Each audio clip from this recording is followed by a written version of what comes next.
Before you get started with video, obviously there's preparation, as I mentioned. So you want to make sure that you have a goal to every video that you do, and that may that could be a couple of things. It could be to get a lead, it could be to build trust, it could be to sell a product, whatever the case may be.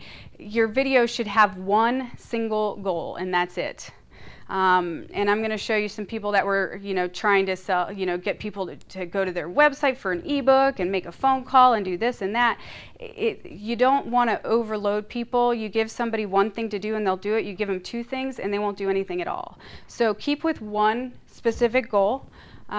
You want to think about your ideal outcome when you're preparing for your videos. And so it's pretty simple stuff, guys, but again, this is why people miss the boat, and you're seeing 4 and 5 views on your YouTube channel for your videos or what have you, or people are not responding and you're kind of wondering why.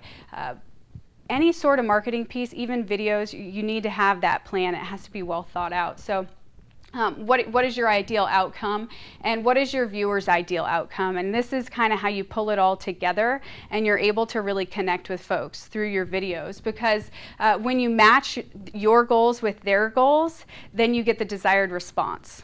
So this is a simple formula to think about when you're preparing for your videos.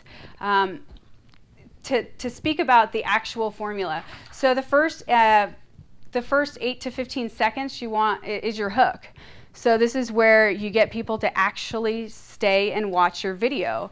It's kind of like the most important thing, because if you don't get it right, then you lost the game.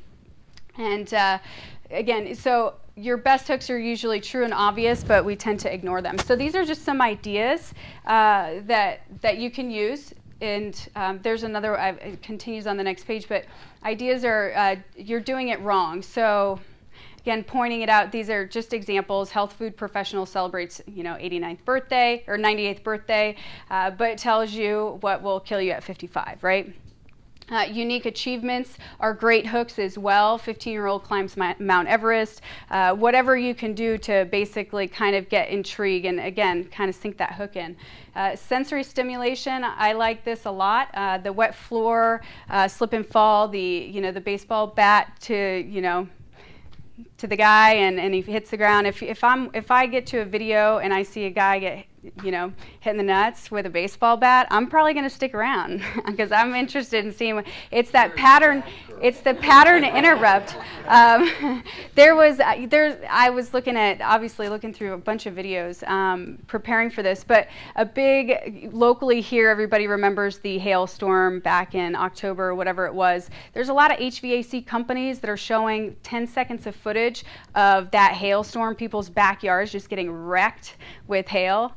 And that's their hook, right? Because everybody goes, oh, wow, I totally remember that. And then it's like, hey, guess what? We'll give you a free quote. Call us today, blah, blah, blah, right? And then they get that call to action in there. They have the viewer's attention, and you get your point across. So that kind of falls more into the like I said, the Dan Kennedy, kind of the outrageous marketing style. You can also use a hook that has a unique, powerful promise. So you can provide the solution up front, a profound improvement to their situation, and offer something for free. This is obviously big in the internet marketing world. As long as whatever you're offering is actually valuable and something that people are actually interested in getting, then that will work. But that's kind of the teetering point, and we see tons of content out there that isn't really necessarily worthy of opting in for or going and collecting, just because people again aren't thinking out this process. But it absolutely works, and I love this strategy as well. You want to also think about exceeding their goals, and so if people are coming to lose 5 pounds, let them know that you're going to help them to lose 10 pounds or what have you, right? Okay, so after the hook, then what? So you've got people hooked in the 8 to 15 seconds of your intro using one of these strategies. Then you want to move into the body of your video. And I don't know if you guys have seen, it's called Blendtec. They are they make blenders, and they make really, really durable blenders. And they have they have an awesome video marketing campaign. If you haven't seen it, go to YouTube and type in Blendtec, or can you blend this? And you know, they have done an exceptional job, and it's outrageous advertising at its finest. So what they do is they have a blender, and they have a guy that is, you know, he puts anything and everything into his blender, and it's like, well, can you blend it? So the latest and greatest one that he did was like the iPad, you know, and it's, you know, he's like, oh, this isn't going to fit into the blender. So then you watch him, and it's total pattern interrupt. He smashes it in half, sticks it in the blender, hits the button, and lo and behold, what happens? The whole entire thing is blended in a matter of minutes. I'm sure they did some video cutting, but it's a fantastic way to display the uniqueness of their product, right? And I read that they had a 700% increase in sales since starting this video marketing campaign. So just to speak to the power of video, and you know, it's true. It's one of those things that, you know, when you have the wacky idea, probably a good idea to go with it.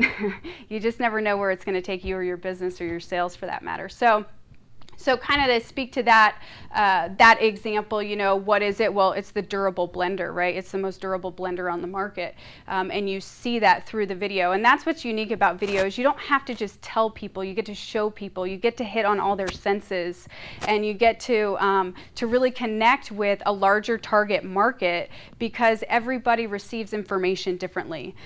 But the ability to show, well, what is it? Well, obviously the visual of the blender on the table, and it is the most durable blender that there is, right? Like, that's what it is. How it works? Well, he demonstrates. He does a product demonstration for you. He goes and he takes whatever it is, and technology. He's really into Xboxes and video games and iPhones and iPads and all this stuff.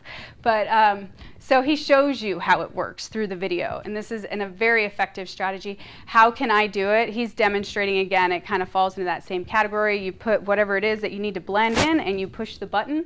When can I have the experience? Well, when you have one in your kitchen, right? When you have one underneath your kitchen counter, and you can pull it out and use it anytime. What do I need to get it? So that's part of delivering the call to action, right? Call today, or in this case, they simply use, I think that they could do a lot more, to be honest. Obviously, the campaign's very effective.